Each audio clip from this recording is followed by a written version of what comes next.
Hello all, welcome back to Science Feeds. So ఈ వీడియోలో మీరు స్క్రీన్ పైన చూస్తూ ఉన్నట్టుగా సిపి గెట్ ద్వారా అడ్మిషన్ తీసుకునే అడ్మిషన్స్ ఉన్న అన్ని యూనివర్సిటీస్లో, ఓకేనా, universities, sub campuses, private colleges, government కాలేజెస్లో మీ కోర్స్లో మీ కేటగిరీకి, మీ కోర్స్లో మీ క్యాస్ట్కి ఎన్ని సీట్స్ ఉన్నాయి, అబ్బాయిలకు ఎన్ని సీట్స్ ఉన్నాయి, అమ్మాయిలకు ఎన్ని సీట్స్ ఉన్నాయి, ఒక్కో కేటగిరీకి అంటే ఇప్పుడు SC, ST, BC, OC, so ఇన్ని క్యాస్ట్స్ ఉన్నాయి కదా. సో ఇన్ని క్యాస్ట్లో ఒక్కో క్యాస్ట్కి ఎన్ని సీట్స్ ఉన్నాయి అనేది చూద్దాము. అండ్ అట్లాగే అసలు ఈ సీట్స్ని ఎట్లా వాళ్ళు కేటాయిస్తారు, సీట్ అలాట్మెంట్ ఎట్లా చేస్తారు అనేది చూద్దాము. ఓకే. అండ్ ఇంకొక ముఖ్యమైన విషయం ఏంటంటే స్పెషల్ కేటగిరీ సర్టిఫికేట్స్ ఉన్న వాళ్ళకి అడ్మిషన్ ప్రాసెస్ డిఫరెంట్ ఉంటుంది. ఎన్సీసీ కావచ్చు, PH, CAP certificates, NIQ quota, non local వాళ్ళు, సో వీళ్ళకి కాస్త అడ్మిషన్ ప్రాసెస్ అనేది డిఫరెంట్గా ఉంటుంది. దాని గురించి కూడా చూద్దాము. అండ్ హాస్టల్స్ అందరికీ ప్రొవైడ్ చేస్తారా లేదా? ఇప్పుడు కొంతమంది నాన్ లోకల్ వాళ్ళు ఉంటారు, అంటే తెలంగాణ కాని వాళ్ళు, ఆంధ్ర వాళ్ళు ఉంటారు, ఎన్ఐక్యూ కోటా వాళ్ళు ఉంటారు, లేదంటే డబల్ పీజీ చేసిన వాళ్ళు, అంటే ఆల్రెడీ పీజీ చేసి సో మళ్ళీ ఇప్పుడు ఇంకో పీజీ చేద్దాం అనుకునే వాళ్ళు, లేదా బీఎడ్ చేసి పీజీ చేద్దాం అనుకునే వాళ్ళు, వీళ్ళకి హాస్టల్స్ ప్రొవైడ్ చేస్తారా లేదా? అండ్ అట్లాగే సెల్ఫ్ ఫినాన్స్ కోర్సెస్ ఉన్నాయి. సెల్ఫ్ ఫినాన్స్లో సీట్ వచ్చింది అనుకోండి, సో ఈ సెల్ఫ్ ఫినాన్స్ స్టూడెంట్స్కి సీట్స్ హాస్టల్ అడ్మిషన్ ఇస్తారా లేదా అనేది కూడా చూద్దాం. వీడియోని ఎక్కడ స్కిప్ చేయకుండా ఎండ్ వరకు చూస్తే మీకు ఫుల్ క్లారిటీ వస్తుంది. దీనికన్నా ముందు చాలా మంది స్టూడెంట్స్ అడుగుతున్న ఒక్క డౌట్ నేను క్లియర్ చేస్తా. ఏంటంటే, అన్న నాకు ఇందులో ఇన్ని మార్క్స్ వస్తున్నాయి సిపి గెట్లో, ఈ కోర్స్ ఉస్మానియా యూనివర్సిటీలో ఉందా, ఈ కోర్స్ కాకతీయ యూనివర్సిటీలో ఉందా అని అడుగుతున్నారు. అసలు చాలా మంది స్టూడెంట్స్కి వాళ్ళ ఎగ్జామ్ రాసిన కోర్సు అసలు ఏ యూనివర్సిటీస్లో ఉంది, ఏ సబ్ క్యాంపస్లో ఉంది, ఏ ప్రైవేట్ కాలేజెస్లో ఉందని తెలియదు. సో అందుకోసమని మీరు ఒకసారి సిపి గెట్ సైట్లోకి వెళ్ళి కింద చూడండి, tentative university wise college list అని ఉంది కదా, దానిపైన క్లిక్ చేస్తే ఇదిగో మీకు ఇట్లా యూనివర్సిటీస్ డిస్ప్లేస్ అవుతాయి.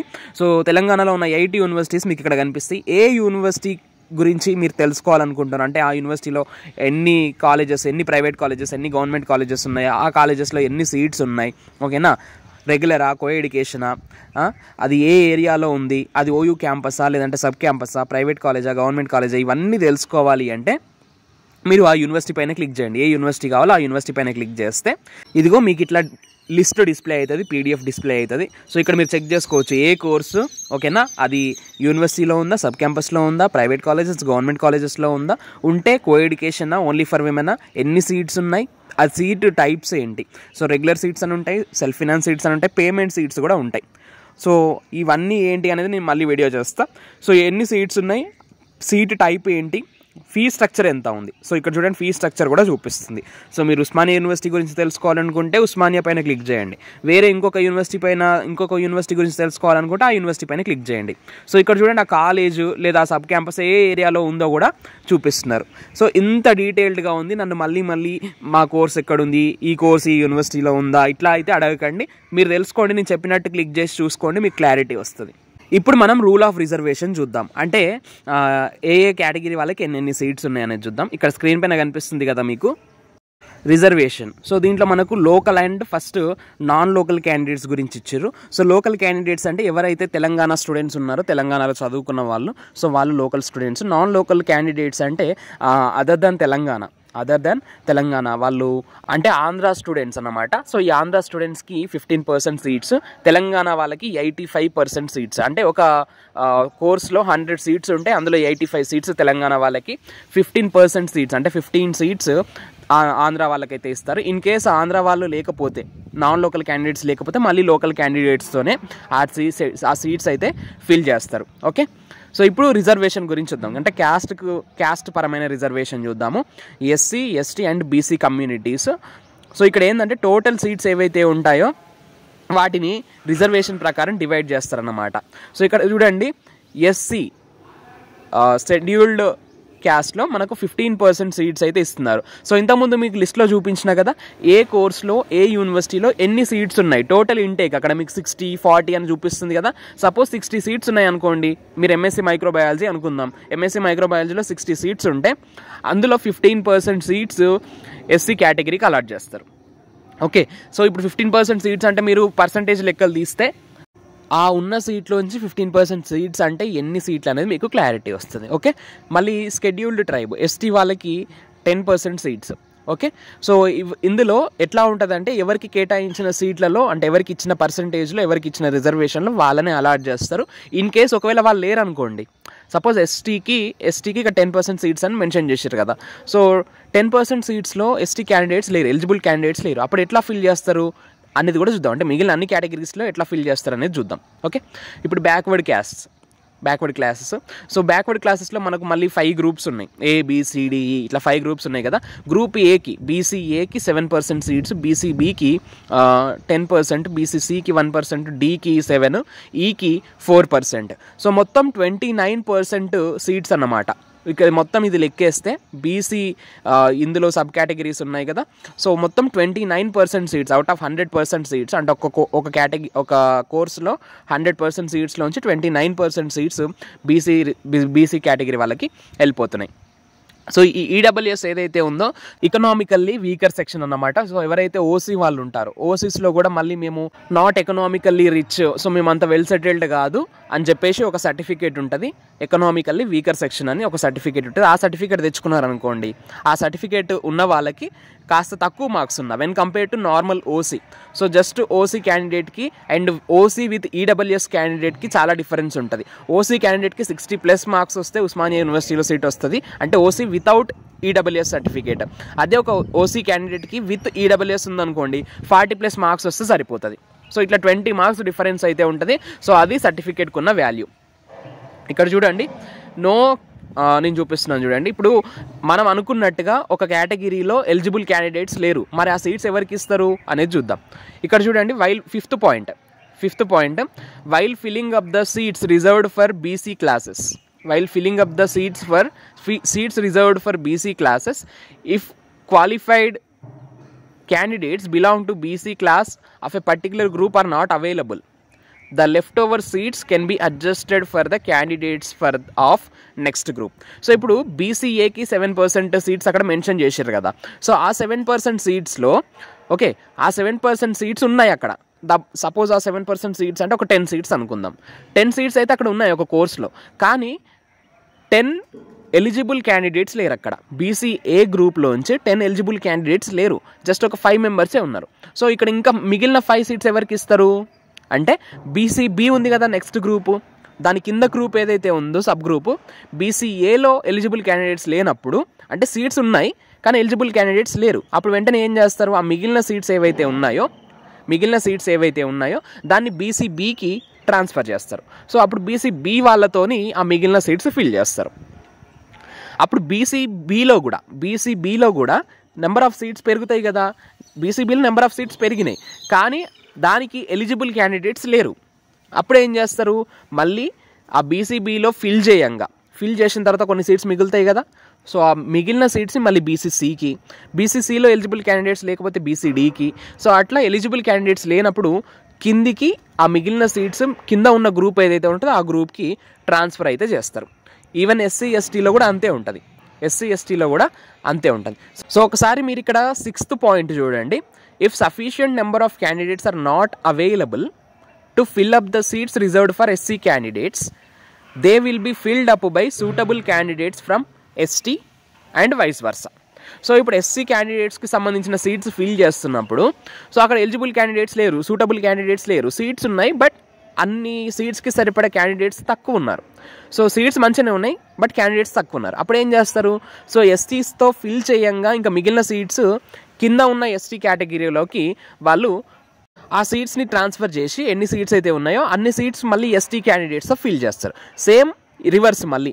So ST candidates seats fill చేస్తున్నప్పుడు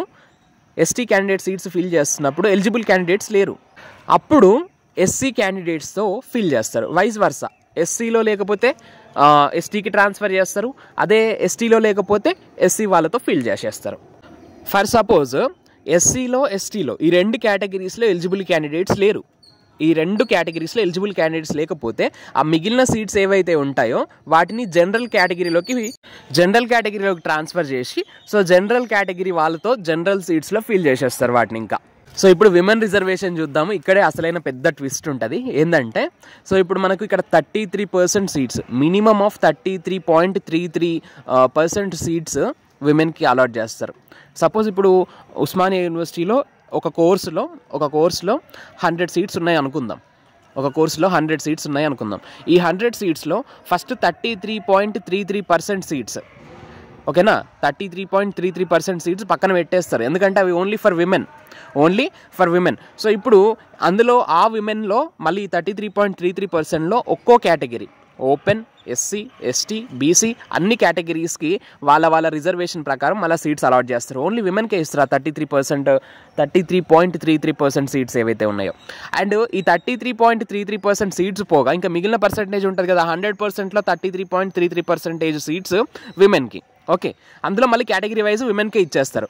ఇన్ కేస్ ఆ కేటగిరీలో ఏవైతే కేటగిరీస్ ఉంటాయి ఇప్పుడు మళ్ళీ SC, ST, BC, okay, so ఈ కేటగిరీలో సూటబుల్ విమెన్ లేరు అనుకుందాం, సరిపోయే విమెన్, ఎలిజిబుల్ విమెన్ లేనప్పుడు అదే కేటగిరీకి సంబంధించిన మెన్ క్యాండిడేట్స్ ఉంటారు కదా, ఓకే, మెన్ క్యాండిడేట్స్ ఉంటారు కదా, సో సేమ్ కేటగిరీకి సంబంధించిన మెన్ క్యాండిడేట్స్ ఆ సీట్స్ అయితే ఫిల్ చేసేస్తారు. ఇక్కడ ట్విస్ట్ ఏంటి అంటే, సో 33.33% సీట్స్ ఆల్రెడీ విమెన్కి రిజర్వ్ చేసి పెట్టారు. అండ్ అట్లాగే ఈ మిగిలిన పర్సంటేజ్ ఏదైతే ఉంటుందో అంటే 100%లో 33.33% విమెన్కి, సో మిగిలిన పర్సంటేజ్ ఉంటుంది కదా 100లో, దీంట్లో కూడా మళ్ళీ విమెన్ మెన్తో కాంపిటీషన్ ఉంటుంది. సో ఓన్లీ 33.33% వాళ్ళకి అలాట్ చేయరు.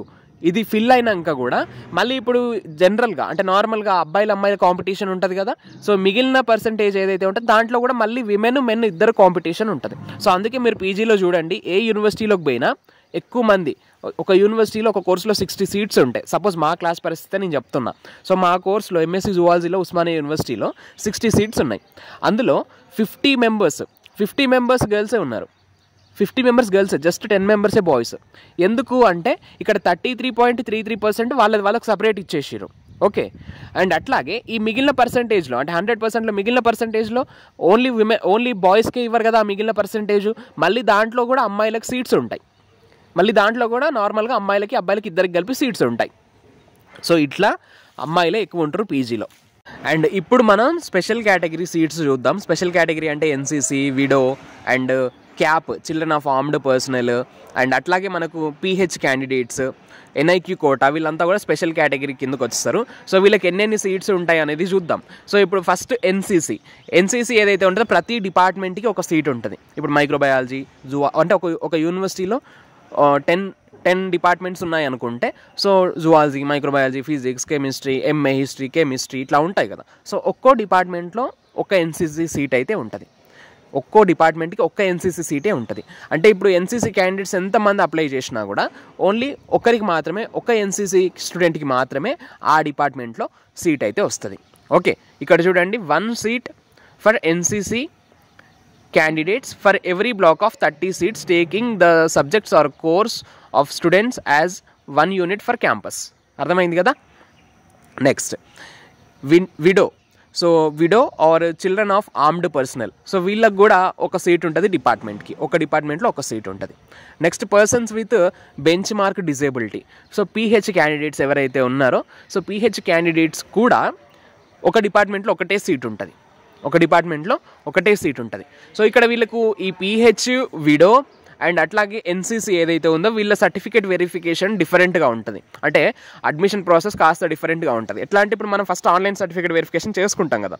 సో ఆన్లైన్ సర్టిఫికేట్ వెరిఫికేషన్ అందరూ చేసుకుంటారు, ఆన్లైన్ సర్టిఫికేట్ వెరిఫికేషన్ అందరు చేసుకున్న తర్వాత ఏమవుతుంది, మన సర్టిఫికేట్ వెరిఫికేషన్ చేసిన తర్వాత ఫస్ట్ ఫేజ్ వెబ్ ఆప్షన్స్ పెట్టుకుంటాం. కానీ అందరూ పెట్టుకోవడానికి ఉండదు. ఈ ఏవైతే స్పెషల్ కేటగిరీ వాళ్ళు ఉన్నారో, సో ఈ ఎన్సీసీ, పీహెచ్, క్యాప్, సో ఈ స్టూడెంట్స్ అంతా సెకండ్ ఫేజ్లో వీళ్ళకి సీట్స్ అయితే అలాట్ చేస్తారనమాట. సో ఫస్ట్ ఫేజ్లో వీళ్ళకి సీట్స్ అలాట్ చేయరు, సెకండ్ ఫేజ్ వెబ్ ఆప్షన్స్ అప్పుడు వీళ్ళకి సీట్స్ అయితే అలాట్ చేస్తారు. అండ్ వీళ్ళకి ఆఫ్లైన్ సర్టిఫికేట్ వెరిఫికేషన్ సపరేట్గా ఉంటుంది. వీళ్ళకి ఫస్టే ఆఫ్లైన్ సర్టిఫికేట్ వెరిఫికేషన్ కండక్ట్ చేస్తారు. సో ఆఫ్లైన్ సర్టిఫికేట్ వెరిఫికేషన్లో ఏమేమి చూస్తారు వీళ్ళకంటే పీహెచ్ పర్సంటేజ్. సో ఇప్పుడు ఒక course exam, suppose MA history అనుకుందాం, ఎంఏ హిస్టరీ ఎగ్జామ్ ఒక 2-3 లేదా 10 మంది పీహెచ్ క్యాండిడేట్స్ రాశారు అనుకుందాం.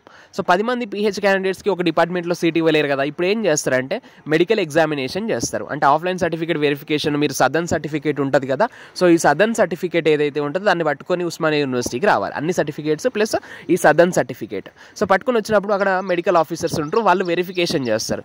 ఫలానా అమ్మాయికి ఫలానా అబ్బాయికి ఎంత పీహెచ్ పర్సంటేజ్ ఉంది.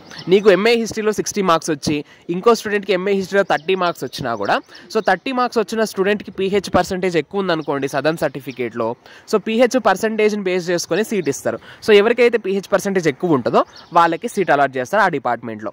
సో నీకు 60 మార్క్స్ వచ్చి పీహెచ్ పర్సంటేజ్ తక్కువ ఉన్నా ఇంకో వాడికి ఇంకొకరికి 30 మార్క్స్ వచ్చి pH పర్సెంటేజ్ ఎక్కువ ఉంటే, సో ఎవరికైతే pH పర్సెంటేజ్ ఎక్కువ ఉంటుందో వాళ్ళకి సీట్ అలాట్ చేస్తారు. క్లారిటీ వచ్చిందా? రైట్. నెక్స్ట్, సో మీరంతా కూడా ఆఫ్లైన్ సర్టిఫికేట్ వెరిఫికేషన్కి అటెండ్ అవ్వాలి. అది కూడా ఉస్మానియా యూనివర్సిటీలోనే కండక్ట్ చేస్తారు. Okay. Next, national integration quota. So ఈ నేషనల్ ఇంటిగ్రేషన్ కోటాకి 20% సీట్స్ అయితే వీళ్ళు రిజర్వ్ చేసి పెట్టారన్నమాట. సో ఈ నేషనల్ ఇంటిగ్రేషన్ కోటా అంటే ఏం లేదు, other than Telangana and AP students. So Telangana వాళ్ళు కాకుండా, ఆంధ్ర వాళ్ళు కాకుండా, అంటే other than Telugu states, other than Telugu speaking states ఉంటారు కదా. సో కర్ణాటక, మహారాష్ట్ర, మధ్యప్రదేశ్, అంటే తెలుగు మాట్లాడని స్టేట్స్ స్టూడెంట్స్ ఎవరైతే ఉంటారో వాళ్ళకి ఒక 20% సీట్స్ సపరేట్గా పెట్టారన్నమాట. సో వాళ్ళతోనే ఫిల్ చేస్తారు ఈ సీట్స్. ఓకేనా. సో ఆ స్టూడెంట్స్తోనే ఈ సీట్స్ అయితే ఫిల్ చేస్తారు. ఇన్ కేసు ఎన్ఐక్యూ కోటా కింద సీట్స్, స్టూడెంట్స్ లేరు అనుకోండి, 20% సీట్స్ అయితే ఫిల్ చేసి పెట్టిరు, అంటే 20% సీట్స్ రిజర్వ్ చేసి పెట్టిరు, కానీ ఎన్ఐక్యూ కోటా కింద అంత స్టూడెంట్స్ లేరు. సో అప్పుడు ఏం చేస్తారు, ఆ సీట్స్ కూడా లోకల్ క్యాండిడేట్స్కే అలాట్ చేస్తారు. ఓకే. నెక్స్ట్, ఇప్పుడు అటెండెన్స్ విషయం. ఇంకా చాలామంది అడుగుతున్న విషయం అటెండెన్స్. ఉస్మానియా యూనివర్సిటీలో అటెండెన్స్ పక్కాన 75% ఉండాలా? అంటే మేము కాంపిటేటివ్ ఎగ్జామ్స్కి ప్రిపేర్ అవుదాం అనుకుంటున్నాం, సో మేము క్లాసెస్కి పోకుండా ఓన్లీ సెమిస్టర్ ఎగ్జామ్స్ రాస్తాం, ఇట్లా అడుగుతున్నారు. కానీ ఒకసారి ఇక్కడ చూడండి, candidates once admitted are required to put in not less than 75% attendance. So 75% attendance కన్నా తక్కువ ఉండడానికి వీలు లేదు అని చెప్పేసి ఇక్కడ వీళ్ళు గైడ్ లైన్స్లో ఇచ్చారు. మరి ఇది నిజంగా పాటిస్తున్నారా ఉస్మానియా యూనివర్సిటీ వాళ్ళు? అంటే ఉస్మానియా యూనివర్సిటీ వాళ్ళైనా వేరే యూనివర్సిటీస్ వాళ్ళైనా పాటిస్తున్నారా అంటే ఉస్మానియా యూనివర్సిటీ అయితే ఖచ్చితంగా పాటిస్తుంది. ఎట్లా చెప్తున్నా అంటే, పోయినసారి అంటే మీకన్నా ముందు బ్యాచ్ వాళ్ళు, సో మేము అటెండెన్స్ లేకుండా మేనేజ్ చేసుకుంటాం, మేము కాంపిటేటివ్ ఎగ్జామ్స్కి, గ్రూప్స్కి, దీనికి ప్రిపేర్ అవుతామని ఆర్ట్స్ కోర్సెస్లో జాయిన్ అయ్యారు. క్లాసెస్కి చక్కగా పోకపోతే ఏమవుతుంది, అటెండెన్స్ తక్కువ ఉంటుంది. అటెండెన్స్ తక్కువ ఉంటే ఏమవుతుంది, సెమిస్టర్ ఎగ్జామ్స్ రాయనియరు. ఓకేనా. సెమిస్టర్ ఎగ్జామ్స్ రాయనియకపోతే ఏమవుతుంది, డీటెయిన్ అవుతారు. డీటెయిన్ అవ్వడంటే ఏంది, ఇప్పుడు నేను క్లియర్గా చెప్తా ఒక్కసారి, ఇది కాస్త క్లియర్గా వింటే, ఓపిక్గా వింటే మీకు ఫుల్ క్లారిటీ వస్తుంది. ఓకేనా. కొంచెం నేను ఇక్కడ వైట్ పేపర్ కోసం చూస్తున్నా, ఇక్కడ రాయడానికి వీలైతలేదు. సరే, మనకు పీజీ ఎన్ని సంవత్సరాలు ఉంటుంది, 2 సంవత్సరాలు ఉంటుంది. 2 సంవత్సరాలు అంటే మొత్తం మనకు ఒక ఇయర్లో మనకు 2 సెమిస్టర్స్ ఉంటాయి. సో డిగ్రీలో మనకు డిగ్రీ 3 ఇయర్స్, అందులో 6 సెమిస్టర్స్ ఉన్నట్టు, ఇక్కడ పీజీ 2 ఇయర్స్, మనకు 4 సెమిస్టర్స్ ఉంటాయి. అంటే ఒక ఇయర్కి మనకు 2 సెమిస్టర్స్ ఉంటాయి. మళ్ళీ ఫస్ట్ ఇయర్లో 2 సెమిస్టర్స్, సెకండ్ ఇయర్లో 2 సెమిస్టర్స్ ఉంటాయి. ఇప్పుడు ఏంటంటే, మీరు ఫస్ట్ ఇయర్ పాస్ అయ్యి సెకండ్ ఇయర్కి ప్రమోట్ అవ్వాలంటే, సో ఇప్పుడు ఒక ఇయర్ పాస్ అయితేనే కదా నెక్స్ట్ ఇయర్కి పంపేది. సో ఇప్పుడు మీరు ఫస్ట్ ఇయర్ పాస్ అయ్యి సెకండ్ ఇయర్కి పోవాలంటే ఒకటి ఉంటుంది, ఇక్కడ ఒక లిటిగేషన్ ఉంటుంది, ఒక ట్విస్ట్ ఉంటుంది, అది చెప్తాను నేను. సో ఒక సెమిస్టర్లో మనకి ఒక ఇయర్లో 2 సెమిస్టర్స్ ఉంటాయి కదా. సో అదే ఒక సెమిస్టర్లో మనకు 4 పేపర్స్ ఉంటాయి అన్నమాట. ఒక సెమిస్టర్లో 4 పేపర్స్ ఉంటాయి. అంటే 2 సెమిస్టర్లో ఎన్ని ఉంటాయి, 8 పేపర్స్ ఉంటాయి. సో ఒక ఇయర్లో 8 పేపర్స్ ఉంటే, అంటే 8 ఎగ్జామ్స్ రాస్తారు మీరు. సో ఈ 8 పేపర్స్లోంచి హాఫ్ ఆఫ్ ద పేపర్స్ మీరు క్లియర్ చేయాలి, అంటే పాస్ కావాలి. సో ఒక ఇయర్లో 8 పేపర్స్ రాస్తే, ఆ 8 పేపర్లోంచి కనీసం మీరు 4 పేపర్స్ అయినా పాస్ కావాలి. సో 4 పేపర్స్ మీరు పాస్ అవుతారా మరి కాలేజీకి పోకుండా, యూనివర్సిటీలో కానీ సబ్ క్యాంపస్లో కానీ పాస్ అవుతారా అంటే కారు. ఎందుకంటే మీరు అటెండెన్స్ మేనేజ్ చేద్దామని యూనివర్సిటీకి వస్తారు, కానీ ఇక్కడ ఏమవుతుందంటే, సో మీకు అటెండెన్స్ లేదు కదా, 75% కాదు, కనీసం 60% కూడా మీకు అటెండెన్స్ లేదు, 50 కూడా లేదు. అప్పుడు ఏం చేస్తారంటే, ఫస్ట్ మీతోనే ఎగ్జామ్ ఫీజు కట్టించుకోరు. సెమిస్టర్ ఎగ్జామ్ ఫీజు కడితేనే కదా మీకు హాల్ టికెట్ వచ్చేది. హాల్ టికెట్ వస్తేనే మీరు సెమిస్టర్ ఎగ్జామ్స్ రాస్తారు. సరే, మీరు ఫస్ట్ ఇయర్ ఫస్ట్ సెమ్ అంటే మిమ్మల్ని అలౌ చేసారు అనుకుందాం, అటెండెన్స్ లేకపోతే మీరు రిక్వెస్ట్ చేస్తేనో ఇట్లనో ఫస్ట్ సెమిస్టర్ రాయనిచ్చిర్రు. ఫస్ట్ సెమిస్టర్లో 4 పేపర్స్ రాసిర్రు, 4 పేపర్స్ మీరు క్లియర్ చేసుకున్నారు, 4 ఎగ్జామ్స్ మీరు పాస్ అయ్యారు.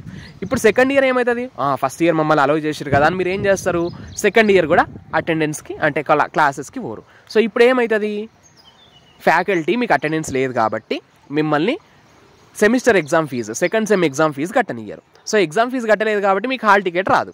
హాల్ టికెట్ రాలేదు కాబట్టి మీరు second year exams second sem exams అసలు రాయరు. సో మీకు ఫస్ట్ సెమ్లో 4 పేపర్స్ క్లియర్ అయినాయి, కానీ సెకండ్ సెమ్లో ఏమైంది, అటెండెన్స్ లేకపోవడం వల్ల హాల్ టికెట్ రాలేదు. హాల్ టికెట్ రాకపోవడం వల్ల మీరు ఎగ్జామ్స్ రాయలేదు. సో ఎగ్జామ్స్ రాయలేదంటే 4 పేపర్స్ ఇక్కడ మీరు ఫెయిల్ అయినట్టు సెకండ్ సెమ్లో.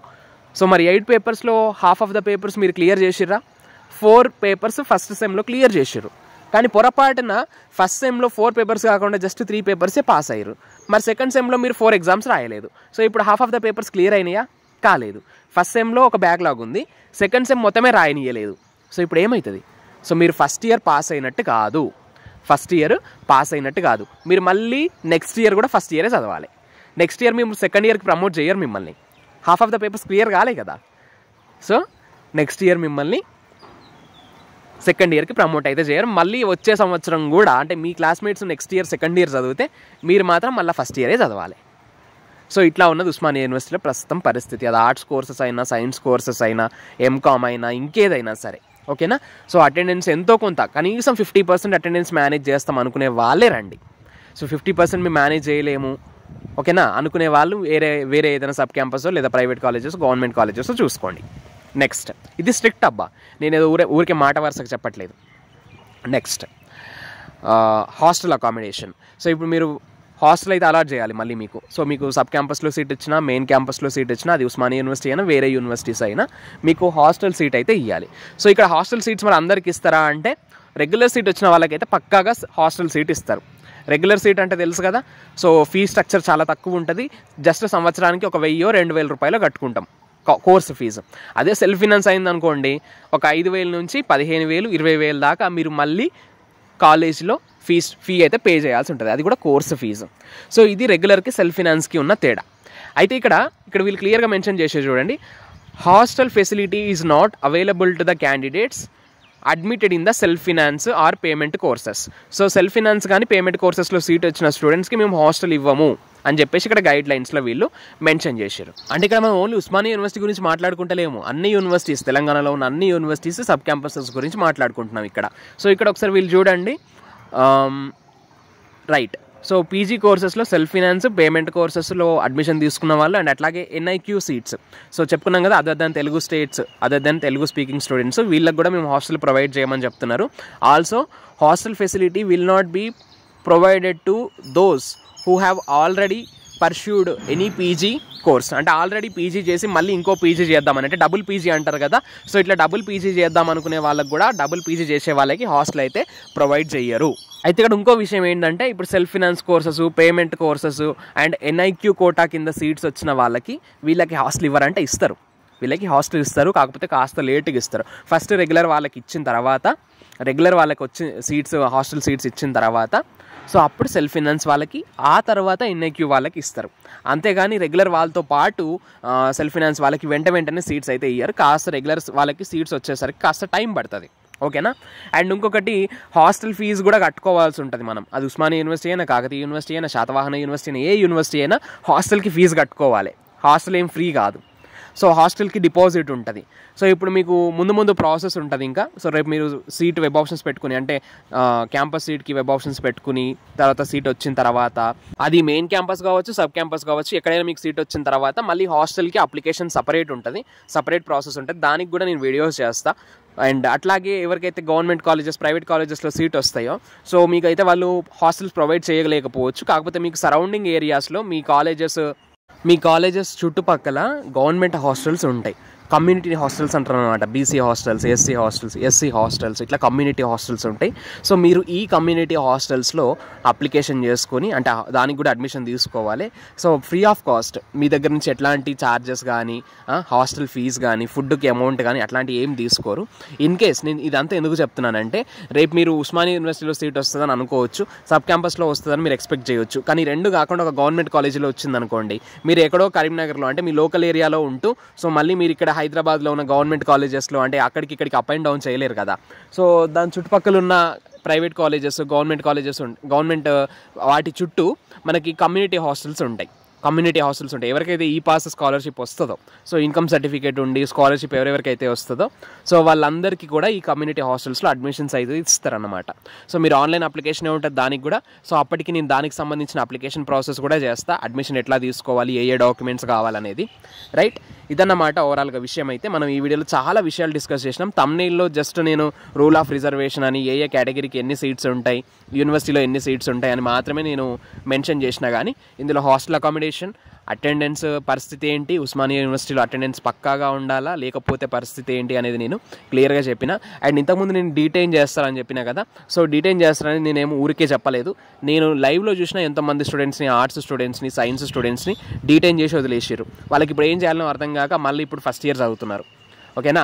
సో అటెండెన్స్ నేను మేనేజ్ చేసుకుంటా అని అనుకుని వస్తే అది కష్టమవుతుంది. కనీసం మీరు 50% అటెండెన్స్ అయినా ఉంటే, 50% అటెండెన్స్ అంటే కనీసం మీరు 50% అటెండెన్స్ మెయింటైన్ చేయగలిగితే, మేనేజ్ కాదు మెయింటైన్ చేయగలిగితే ఓకే, మీరు సేఫ్ సైడ్ ఉంటారు. లేదంటే 50 కన్నా తక్కువ ఉంది అనుకోండి అటెండెన్స్, అంటే 75% అన్నారు కానీ ఇక్కడ 50 కన్నా తక్కువ ఉంటే, అంటే నేను రియాలిటీ చెప్తా ఉన్నా. సో 50% కూడా మీరు మెయింటైన్ చేయలేకపోతే సో అప్పుడు మిమ్మల్ని డీటెయిన్ చేస్తారు. ఇంకా అందులో నో అబ్జెక్షన్, అందులో డౌట్, ఎట్లాంటి డౌట్ అయితే లేదు. ఓకేనా. సో ఇదన్నమాట ఓవరాల్గా విషయం. అయితే మీకు ఇంకా ఏమైనా డౌట్స్ ఉంటే కమెంట్ చేయండి, నేను ఖచ్చితంగా రిప్లై ఇస్తాను. అండ్ ఇంత వాల్యుయబుల్ ఇన్ఫర్మేషన్ ఇస్తున్నాను, చాలా టైం పెడుతున్నా ఈ వీడియోస్ మీద మీకు ఇన్ఫర్మేషన్ ఇవ్వటం కోసం. సో గ్రౌండ్ రియాలిటీ అనేది నేను చెప్తేనే మీకు క్లారిటీ వస్తుంది కదా.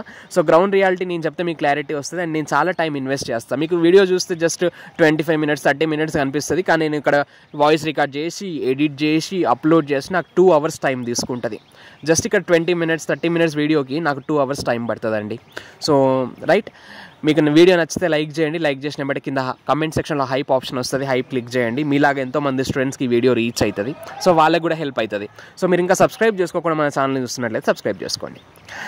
Okay, that's all for now. Thanks for watching. Stay tuned to our channel Science Feeds. No noise, only voice.